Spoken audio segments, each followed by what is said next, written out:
In New Jersey, this is part 2 of my interview with Sean Spiller. He wants to be our governor. Let's get into it.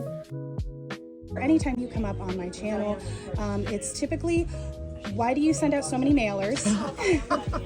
Why did it take so long to explain your NJEA endorsement and how the funds are distributed to support your campaign?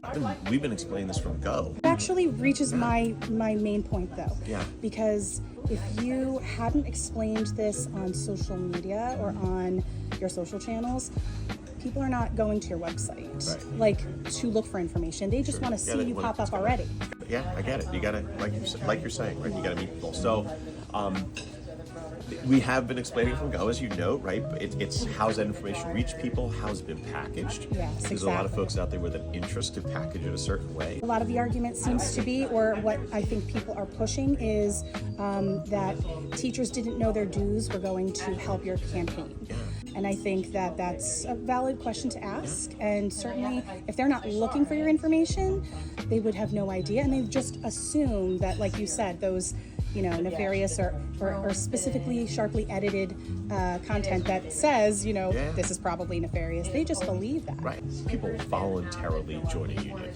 We pool those dollars together, and every year we decide on a budget. Like, what are we spending on what category? Right? We want to be in the political game because we know it's the only way that we, little people, can compete with the big dogs.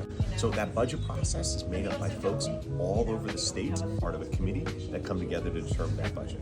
Right? A political committee, again, made up of folks from all over the state who sit down and screen all candidates. Right? Anyone running for governor, anyone running for assembly right now, all the positions, right? Mm-hmm. And from their group, right, they make a recommendation to an even larger political body who votes. I'm proud to have the unanimous endorsement there.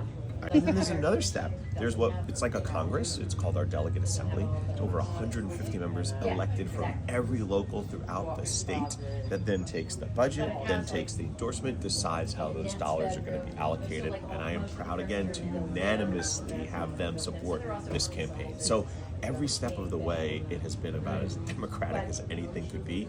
We have published it in our magazines that go out to our membership. We have published it online, all these places. That's the process.